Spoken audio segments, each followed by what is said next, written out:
Hello and welcome. My name is Jessica Adelman. I am the Social Media and Communications Manager for the Ehlers-Danlos Society, and I will be your moderator today. For our webinar today, we have Shani Weber presenting on EDS and HSD support groups, Making Friends Who Really Get It. This webinar is part of our ongoing series, Living with EDS and HSD. A quick note about how this webinar is going to work. Attendees are muted at all times. However, you are able to type questions into the question box at any time. Shani will not be able to see or respond to any questions until the Q&A time at the end of the presentation. Please do not send your questions more than once. It will not increase the chance your question will be answered. It will only make it harder for us to sift through those questions. Thank you for your participation in this. Shani Weber is a patient and community advisor for the Ehlers-Danlos Society. No longer able to continue her career as a special education teacher due to her hypermobile EDS, she became involved in the Ehlers-Danlos National Foundation in 2012, which eventually became the Ehlers-Danlos Society. Shani is the moderator for the Ehlers-Danlos Society support community on Inspire and assists patients and doctors from around the world who contact the helpline. She's also a patient advocate for the organization, speaking with national and state government representatives and the medical community about EDS and the issues that concern us. Additionally, Shani co-founded and co-leads the Maryland EDS support group, which now has over 500 members. She also co-leads the Ehlers-Danlos Society's Global Affiliation Program. Shani received her master's degree in early childhood special education and in early childhood development from George Washington University and her bachelor's degree in elementary education from Old Dominion University. Thank you so much, Shani, for being here today. Thank you for having me, and welcome everybody. If you are on our message board on Inspire, then you know me a lot better as Slap a Smile on. So, hi. Let's go ahead and get started, though, about EDS and HSD support groups, because it's really a great way to make those friends who understand what it is that you're going through. Okay, so how are we going to get friends who really get it? One of the best ways is to join a local in-person support group. There are EDS and HSD support groups around the world, across the US, across the UK, and more groups are starting every month. But if there is not an EDS and HSD support group where you live, then it'd be great if you'd be willing to start one. And it's actually not as hard as you might think to run a support group. Whether you're joining a support group or starting one yourself, we're going to talk about how do you encourage people to join the support group. The more people that join it, then the more friends you can make who really get it. During meetings, it's always good to leave time for making connections. So it's not just about having speakers or special events, but having those times to be able to mingle with other people, to be able to ask questions of each other and find out who you really connect with. With support groups, it's the best ones have people feel better when they leave than they did when they arrived to that meeting. And we're going to talk about ways of doing that. And it's always a good idea to pay it forward. And so when you're in a support group, whether you're running it yourself or a member of a support group that's in your community, thinking about ways that you and your friends can help others with EDS or HSD. Maybe they've just been diagnosed, or how do you help those kids and teens with these conditions? How do you help caregivers? Thinking of ways that you can pay it forward, what you get out of the community. So why are support groups good to join? Why would you want to when you don't feel well or your life's really busy? Why would you put forth this energy? Well, they're a great place for you to meet other people who have the same kinds of symptoms that you have, or they're going through a lot of the same challenges that you are. And meeting others, making friends with others who really understand is a way for you to feel more supported, more understood. It also is a way for you to share what you're going through with those who really do understand. When family members or other friends that do not have a type of EDS or HSD don't really get it, or they don't want to hear about it all the time. So making friends that have your condition makes a big difference for you and your family members. But support groups are also a great place to learn about who are the best doctors to see in your community. And frankly, it's a good place to learn who not to see in your community. Learning also of what resources are in your community that can help with if you need help with disability benefits, or you need help with wheelchair accessible housing. Members of support groups are often knowledgeable about where you can find those sorts of things in your community, what programs are available. Support groups are also a way that you can increase awareness, not only in the general population where you live, but in the medical community where you live, so that more doctors in your community learn about types of EDS and HSD, as well as common comorbid conditions like POTS or mast cell diseases, Chiari, craniocervical instability. By joining forces with others, it's a lot more fun, and it's not so much work on you to have awareness events. But also, your voice can be louder, your reach can go further when you are joining with others to raise that awareness. So it's a way to get more awareness with doctors in the general community than you can do by yourself. Also, by joining with others, excuse me, excuse me, by joining with others, it's a great way to raise funds if you want to support EDS and HSD research, or if you want to support projects to help those living with EDS or HSD. Working together is a lot easier to raise money for these types of projects than doing it by yourself, and a lot more fun. I know that some people have images in their mind that a support group is a group of people sitting around complaining or whining. Everyone's sitting and feeling depressed, feeling powerless, feeling like victims. But we don't need more of that. We really don't.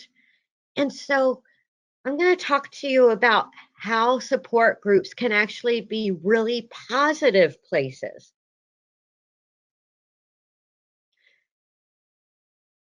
What are meetings like? If you've never been to a support group, first thing you need to know is every support group is different.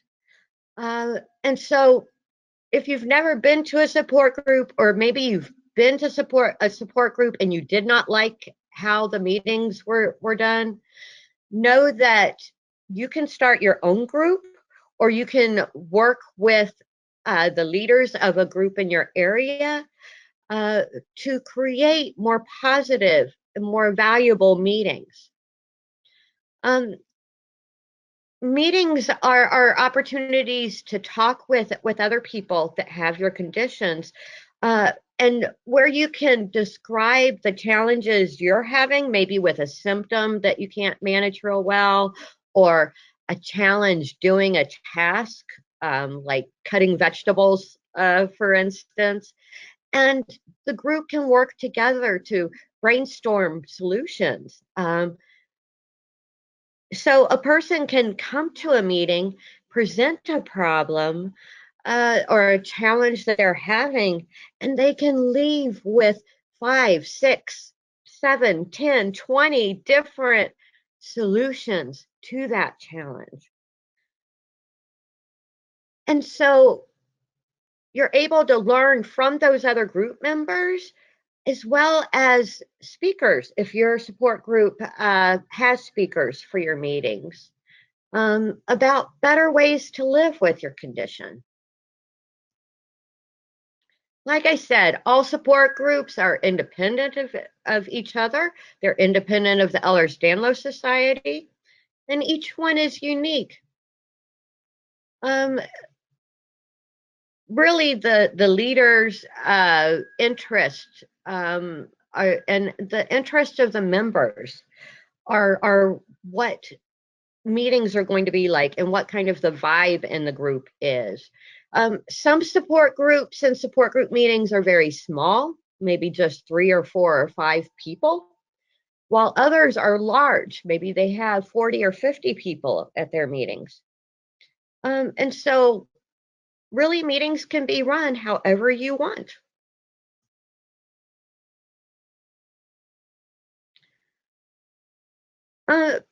Beyond support group meetings, what other things can support groups do? There's an endless number of ideas and things that support groups can do. I listed just a few things, but certainly you can brainstorm and come up with lots of different ways to support the members in your community, and to teach others about these conditions. So whether you're have a program where you mentor newly diagnosed folks, maybe you offer them a welcome basket that has sources of information in it, or you have a way for kids and teens to meet each other and hang out so that they can make friends who really get it. Whether you're having opportunities like during May Awareness Month or on Rare Disease Day on the last day of February, to educate the medical community or raise awareness in your community, and for fundraising as well. And then some groups have a program where they do political advocacy. For instance, if members of your group are concerned about access to effective pain management options, whether that is opiates, whether that is medical marijuana, or whether that is some other effective pain management option, that you can go to your state house. If you live near your capital of your country, you can go and speak at the federal level to representatives and to government representatives about what EDS and HSD are, about why these are important. Or maybe you want to advocate for more buildings to have wheelchair access or have buttons to automatically open doors. Or maybe you want to advocate for more services for kids with a type of EDS or HSD to have the support they need in schools. There's jillions of different supports those with EDS or HSD can benefit from in your community, and advocating for those with the representatives who can make decisions, who can allocate funds or create new laws to make those changes is a good use of your time for those that are interested in that. Where can you hold support group meetings? Again, it's completely up to you, but think carefully, because whether you're doing a private home or a public setting, they each have their pros and cons. If you're going to hold meetings in somebody's home, it's a really great place because you have privacy. people can talk about things that they may not want to talk about in public. And so it can be a comfortable place to do that. And also the furniture might be more comfortable in somebody's home. Another advantage of meeting in somebody's home is it's usually available. You don't have to schedule it or have conflicts like public places. But they're rarely wheelchair accessible, and some of our members are in wheelchairs. Parking may be difficult. It may not be centrally located near a highway, or it may be difficult to find for people. It may contain pets or cleaning products that really bother those that have mast cell diseases or allergies. And some people don't feel comfortable walking into somebody's home. So things to consider. On the other hand, if you're going to meet in public spaces, it's great because they often have adequate space. For instance, if you're meeting in a restaurant or in a library meeting room or an office building meeting room, they often have enough chairs for everybody that's coming. These are often wheelchair accessible and have lots of parking. And some people who are really bothered by going into somebody's home feel more comfortable in a public space that's more of a neutral environment. And often they're easier to find. They're closer to highways or intersections. But if you're meeting in public spaces, you're not going to have as much privacy. And it may be hard to book because they may be really popular. I know, for instance, my support group that I co-lead, the Maryland EDS support group, we meet in a library, and lots of support groups and other organizations want to hold meetings at the library as well, because in this area, it's a free meeting place. And so we need to schedule way in advance, and even then don't always get the date and the time that we want. Because of those scheduling conflicts. And then, of course, seating might not be as comfortable, depending what kind of chairs that they have. And you know how so many of us prefer comfortable seating. How often should support groups meet? I've said it before, but I'm going to have to say it again. Every support group is different. It really depends on what you want to accomplish. But it also depends upon how much energy you have for hosting meetings. You can meet monthly. You can meet every other month. You can meet quarterly. You can have structured meetings, or you can have social get-togethers, or you can alternate those. You need to think about, though, what is your schedule like for if you're leading this group? Do you have the availability to meet every month or every other month? That includes not only meeting, but also the planning of those meetings or even the social get-togethers. Every group's different. My support group, we have quarterly meetings. These are structured meetings. We have a speaker at every meeting. We also have, as you know, I used to be a teacher, so we have circle time. We have show and tell, and we have opportunities for people to talk. But in between those quarterly meetings, we have social get-togethers. We have an annual holiday potluck party. We have an annual potluck heated pool party. We meet for lunch and a movie. We meet for a summer picnic concert. in the evening when it's cooler. We've toured a new physical therapy clinic. There's lots of different things you can do. But what we found for us, having structured meetings once a quarter, and then having a social get-together also once a quarter,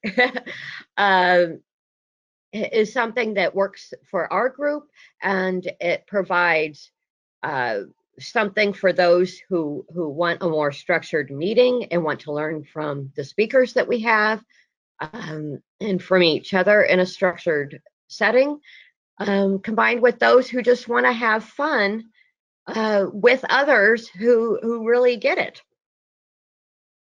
So that might be an option for your group. How do you get people to join your group, though? I encourage every support group that meets in person. We don't do this for groups that are just Facebook groups, but for those that meet in person, I encourage you to have your group listed on our website, on the Ehlers-Danlos Society's website. You can go to the link there at the top of this list, and find the support group that's closest to you. If you're wanting to join a support group, you can see, if you're wanting to start a support group, how other groups describe themselves to get ideas of how you want to describe your group. And there's a button there for you to be able to submit an application to be listed on our website.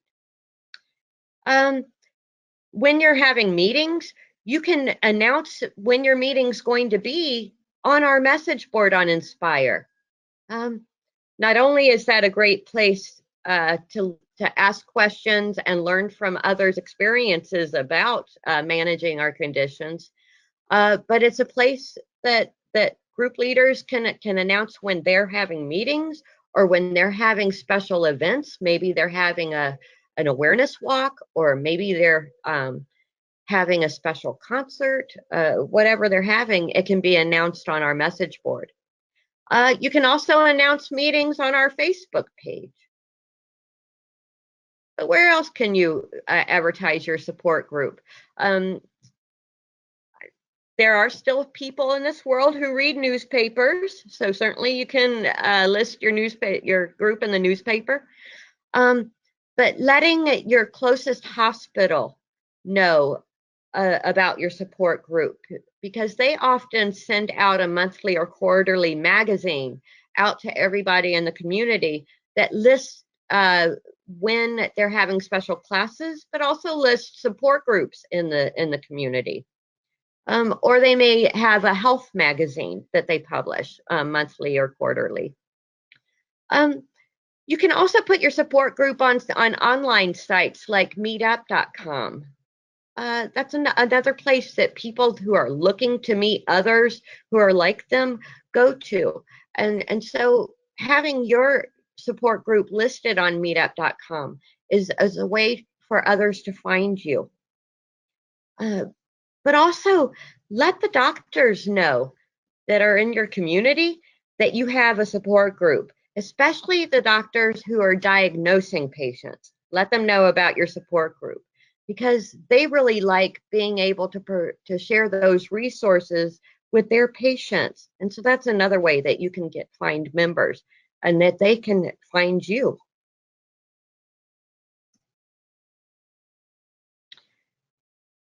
So what might a meeting look like? You would want to start by introducing the leader or leaders. If it's a small group, go around the circle and have each person introduce themselves, and maybe have them say one thing, special thing about themselves, or a funny thing about themselves, or something that people wouldn't suspect of them, some icebreaker type answer. But if you have large groups with large meetings, for instance, our meetings are often 40 to 50 people, and it's limited to 50 by the library that we have meetings in. Use name tags. you'll lose too much time having everyone go around the circle to introduce themselves. Then the leader or leaders may start with announcements and sharing information, maybe about upcoming conferences or disability expos going on in the community, or that the Ehlers-Danlos Society are having. Maybe announcements that you're looking for helpers for a committee, for any of the projects that your support group does. Or maybe you have an announcement of a new doctor that's moved to your community. Any new information that you want your group to know about. I did mention that since I used to be an early childhood special education teacher, we do have circle time. It's usually after our speaker and Q&A. We'll have a 15 to 20 minute break. We have people bring snacks if they feel like it to share with everybody. All we ask is that people provide an index card with all of the ingredients of what their snack has, so that people can make wise dietary choices for them if they have dietary concerns. And then we come back for circle time. We put all the chairs in a circle, and we start out with show and tell. I encourage attendees to bring something that helps them live better with EDS and HSD. This is part of how we help people feel more positive when they leave than when they came. It helps them learn how to live better with their conditions. Maybe it's a new book that they found, or an app that they've stumbled across. Maybe it's a special cushion that they have, or they found a great way to manage their pain to put in their pain management toolbox, or a kitchen gadget that helps them chop those vegetables, or do some other household task more easily. Whatever is helping them live better with their EDS or HSD, I encourage them to bring to show everybody and to tell everybody where they got it. I have somebody in my group who takes notes of what everybody shares and where they each came from, so that we can then send that information out to the group, even those who were not able to attend the meeting, of all of these great ways that people are living better with their EDS.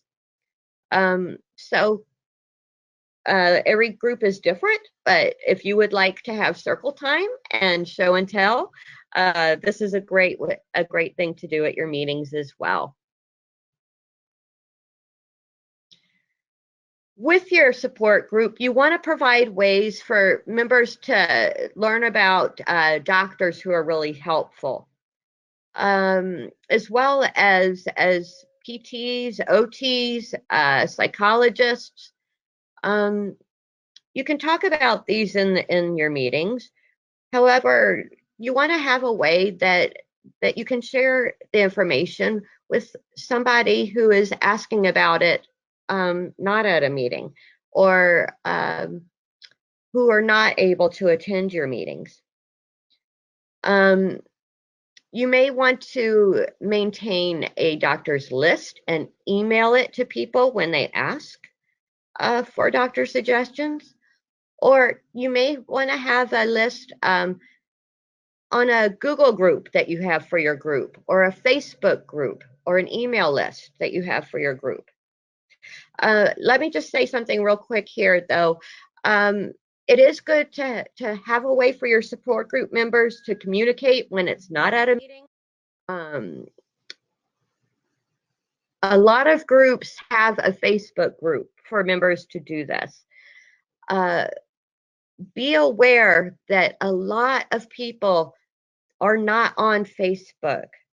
I took a survey of my group last year to see how many in my group of over 500 members are on Facebook.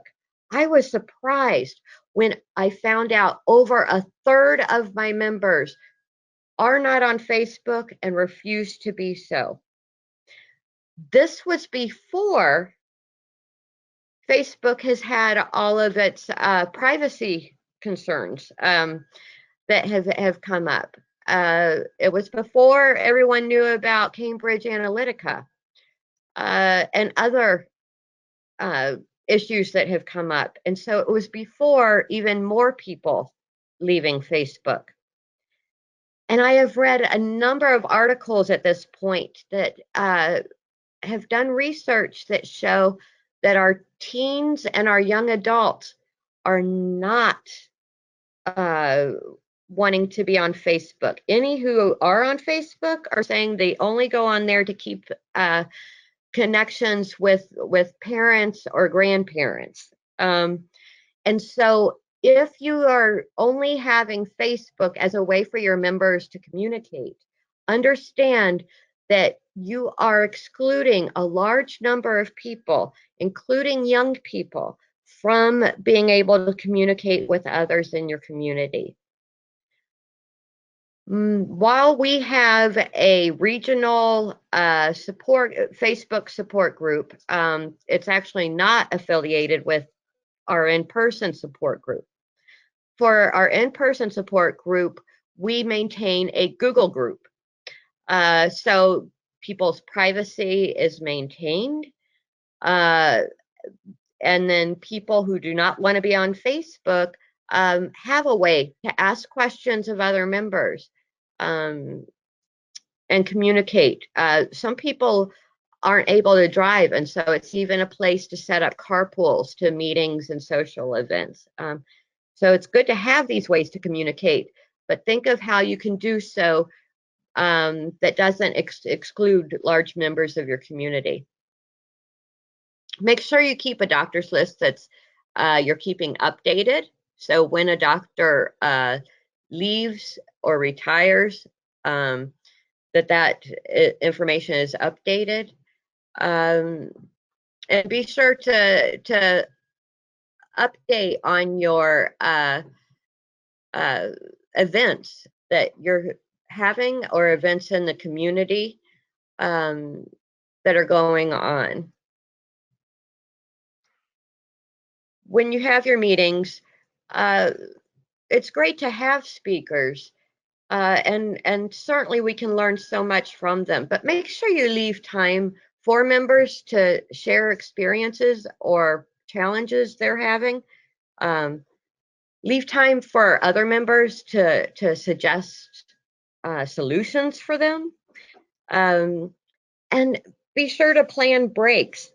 Not only are those wonderful opportunities to mingle and get those personal connections with each other, but as you know, with having a type of EDS and or a type of HSD, we need to stand up from time to time. We need to put our joints back in place. We need to use the restroom and so forth. So plan those breaks during the meeting.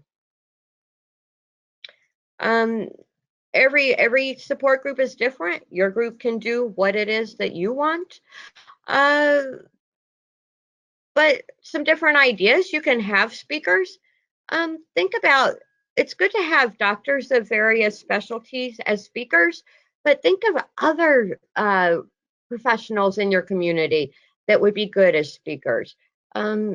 Maybe you want to have somebody who specializes in choosing health insurance plans or specializes in getting braces and other things through the approval process of insurance companies.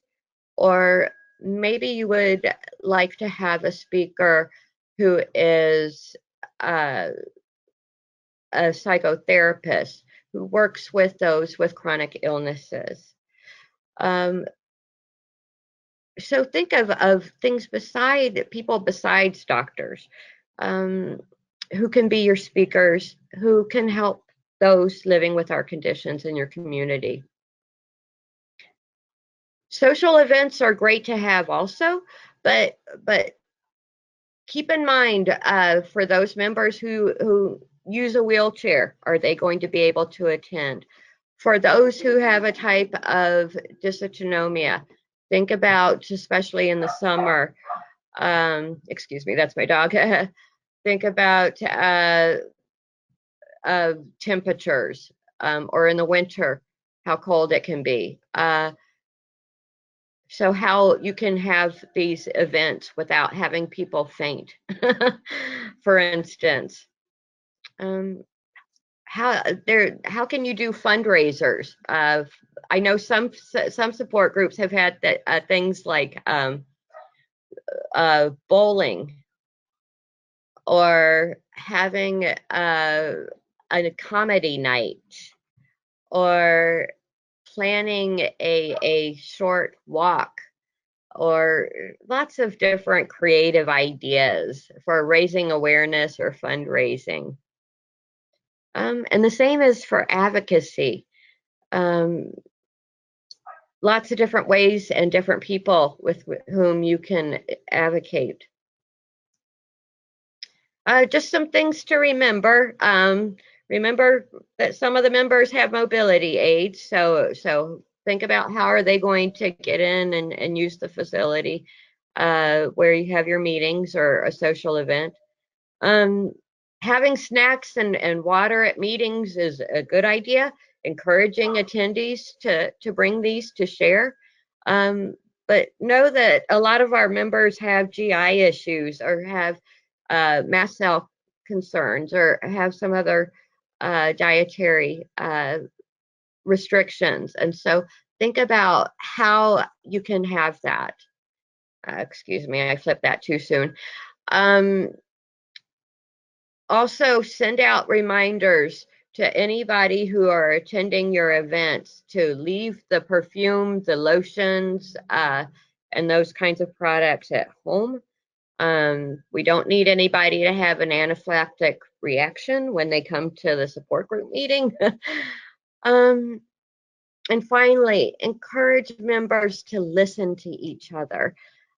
We can learn so much from each other. And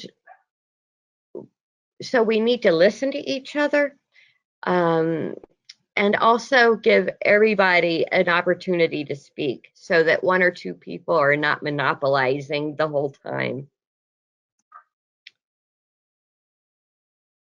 This is the most important thing I can think of when having a support group. Have co-leaders. We all have a type of EDS or HSD. Uh, it's hard to be dependable when we don't always feel well. When you have co-leaders, it means less work for a leader. You can share the work. It means having more fun doing that work. You have a partner in crime to do it with. But it also means when you don't feel well enough, they can lead the meeting, or they can respond to the emails. This is how you can keep your support group going. This is how you can sustain your support group, is by not having all of the work of the leader be on one person, and being on one person who has a type of EDS or HSD. Have co-leaders, please. When you have an EDS support group, an HSD support group that meets in person, I invite you to join our global affiliate program. By being an affiliate of the Ehlers-Danlos Society, you'll get lots of benefits. And if you go to that webpage, you'll see all of the affiliate benefits listed there. one of the benefits of being an affiliate is a quarterly conference call with other support group leaders and leaders of nonprofit organizations for those with Ehlers-Danlos syndrome and hypermobility spectrum disorders.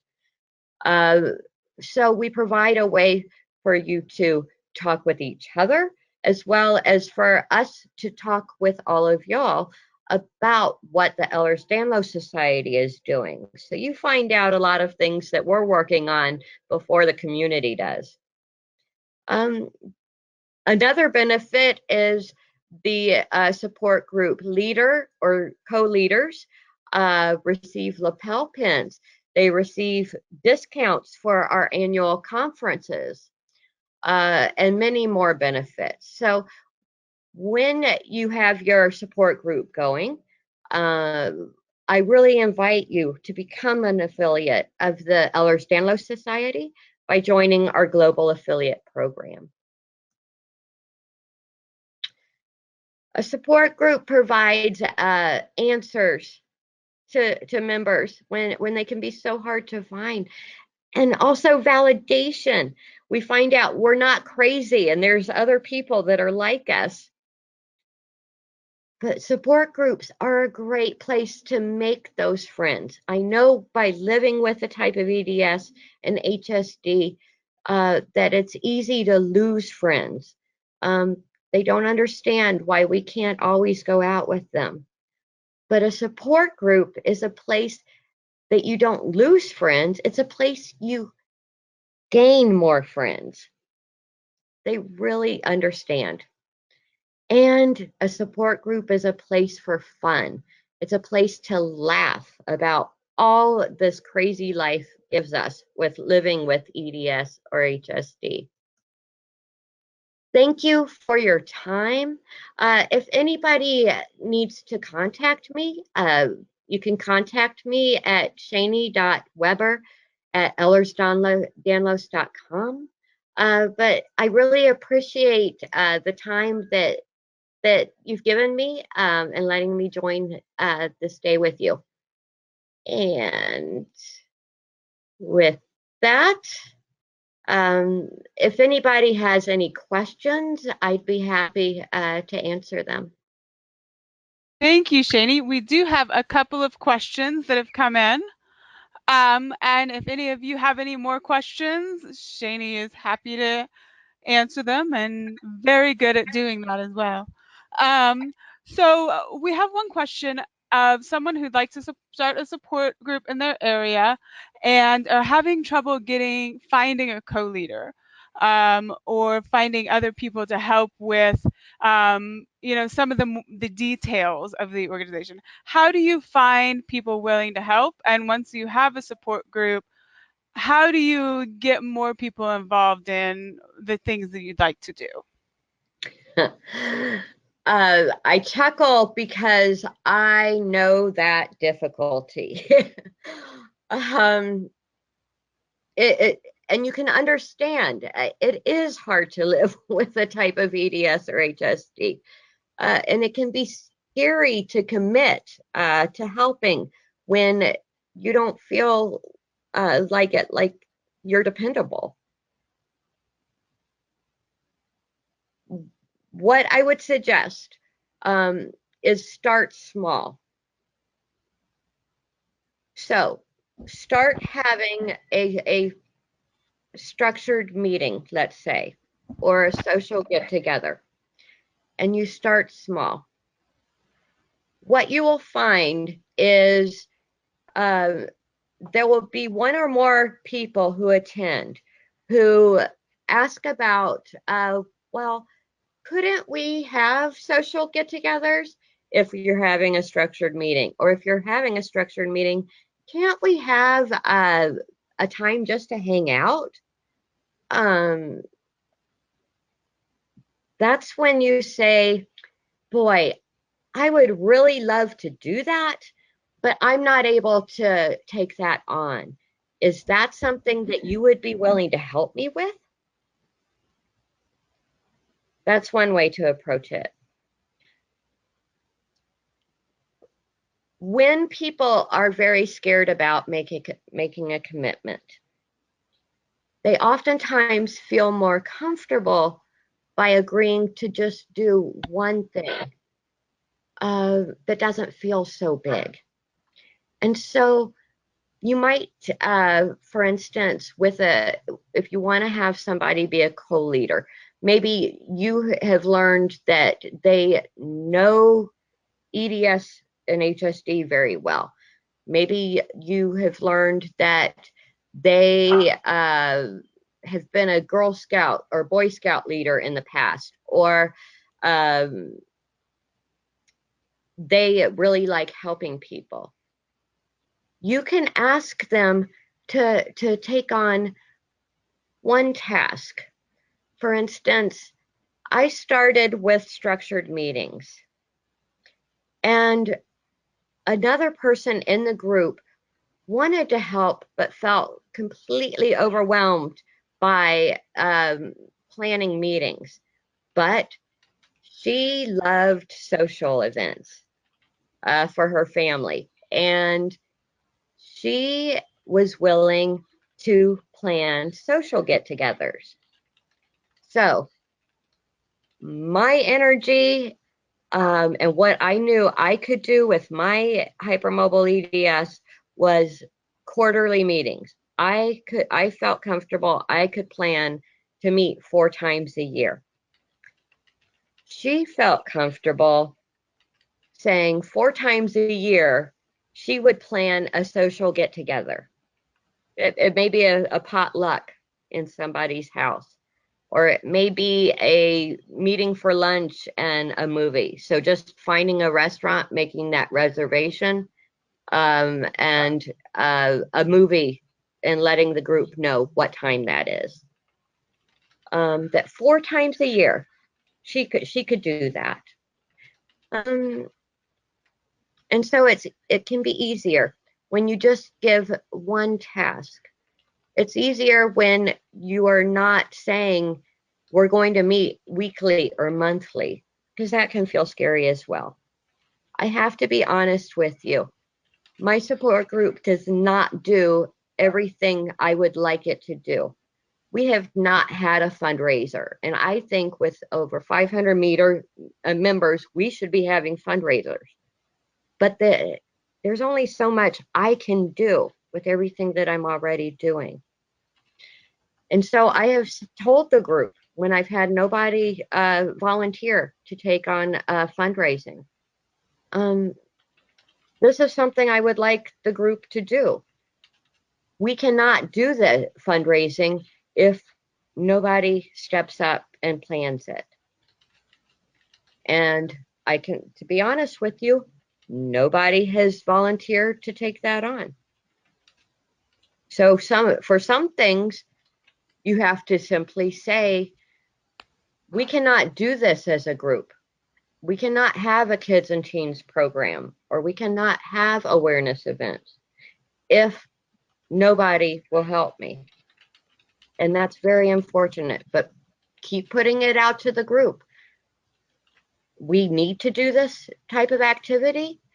I want to have this kind of activity in our support group. But because nobody is volunteering, we cannot do that. As soon as somebody volunteers, we can do that. And Jess, what was the second question you had? Thank you, Shani. The next question is concerning drama.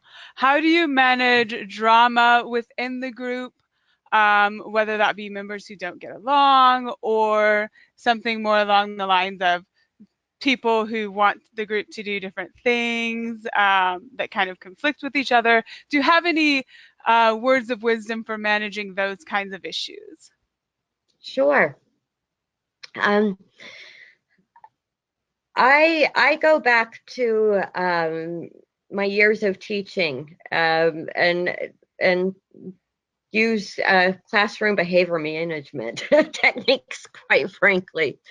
But what I do is I keep the focus on how can we leave this meeting feeling better than we did when we walked in?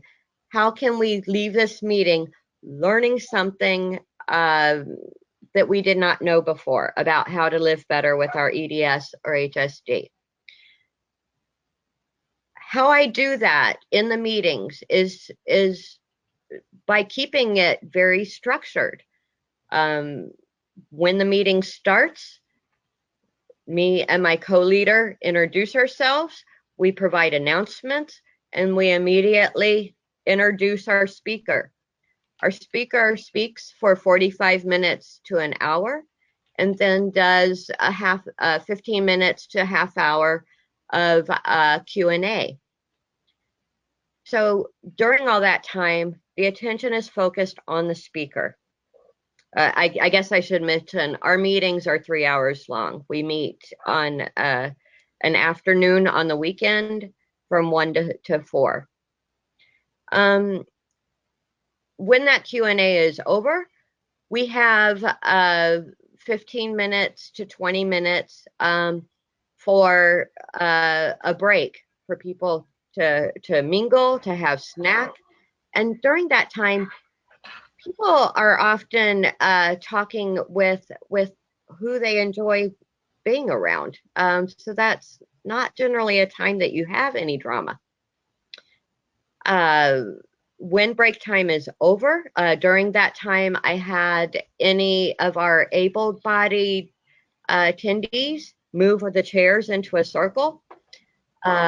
We sit down at the end of break into circle. I begin circle time by sharing any additional announcements that I want attendees to know about. And then I start myself with something I brought for show and tell. I then ask who else brought something for show and tell. And the next, a person will say I did, and they tell about their item. And we go around to every person that brought an item. And so the focus is really on learning about those items that help them learn more about living better with EDS. When everybody who brought something has finished, if there's still time, I then open it up to the group and say, does anybody have a challenge that they are having or a problem that they're having that they would like the group to brainstorm solutions for? And somebody will ask a question. All of the focus of the group then is on that person and on that problem or challenge. And everybody is taking turns offering solutions to that problem. Very quickly, the time for the meeting is up. We have learned from a speaker. We've made personal connections. We've learned about lots of items that help people live better with EDS. And we have problem solved as a group. And that's the end of the meeting. People leave feeling they got something of value, feeling that they made connections with others, and leave on a positive note. There was not time for drama. There was not time for anybody to dominate the discussion. And I'm sorry, was there a second part of that question? More about drama among the leadership, about what should be done with the group, what shouldn't be done with the group, and people who have ideas that may conflict with each other on what the group should be doing. Okay. I strongly advise having co-leaders. That's 2 people. I have had in the past, there were 3 of us. I think everyone can remember from middle school and high school, anytime you have 3, somebody feels left out. It's never a good idea. So I recommend having co-leaders, 2 leaders. By doing that, it's easier to have a conversation with each other of what you want the group to do. When there is disagreement between those two leaders about what a group should be doing or can be doing, I find it helpful to talk about what are ways that both leaders' ideas can be accomplished. For instance, let's say that one leader wants to focus on having meetings and social get-togethers, but another leader thinks that the group should be focusing on awareness and fundraising events. Both of those can be accomplished if both co-leaders and anybody that wants to help can do that work. If it's too much work for those co-leaders to do and nobody's volunteering to help them, then the co-leaders need to talk about what can we do? What can we accomplish with the time and energy that we have, with the type of symptoms that we have, with how our health is? And maybe there's a way to have fewer meetings or social get-togethers, or maybe to have meetings and 2 social get-togethers a year and 2 awareness and fundraising events a year. In other words, there's ways to negotiate it, to have the thoughts and dreams of both leaders be accomplished.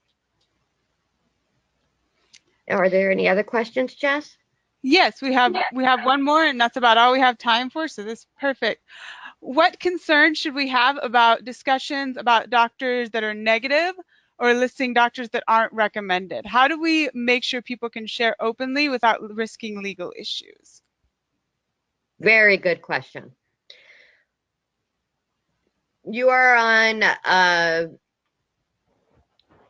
you're not in a good legal place if you maintain a doctor's list that you post publicly, say on a Facebook group, or that you post on a Google group or a website. Even if you get written permission from the doctor to be on that list and to post their name publicly, which is difficult to do because a lot of doctors don't want to be on a list saying, come to me if you have EDS, because they don't want to be inundated. You can have difficulties, and that's a list where you're recommending these doctors. If you are maintaining a list of I'm putting this in quotes, but bad doctors who one or more members have had poor experiences with, you're also on shaky legal footing. What my group has done to get around this, we do maintain a doctor's list. We do not ever put it on the Facebook group for our region. We never post it publicly on our Google group. We never put it out on an email list to everybody. What we do, according to the legal advice I have received, it's legal to share recommendations privately. Just like if I personally told you, I really like Dr. Smith, I recommend you see him. Privately, I can make that recommendation to you. Publicly, I would be on shaky footing if I do not have his written permission, which even that can change. That permission can change. And so we will email the list, the recommended doctors list, to individuals privately. I will privately email the list to you, but not in a mass email. We do not maintain a list of doctors that we do not recommend. Just legally, that's not something that we ever want to do. When at a meeting or social event, a person is talking about a doctor that they don't recommend, or if they're putting on our Google group about a doctor they don't recommend, it is fine if they are sharing their personal experience with that doctor. If they are saying, this is the experience I had, and so I don't recommend you go see him. If, on the other hand, they are saying lies about that doctor, when you start getting into libel and slander, that's when it gets dicey. And so you stress to members, please, you're welcome to share your personal experiences, but there's no need for name calling or spreading rumors that you do not know to be true. So that's how I handle those. Thank you, Shani. That is all the time we have here today. This webinar has been recorded and will be uploaded to our website and social media within the next couple of weeks, technology permitting.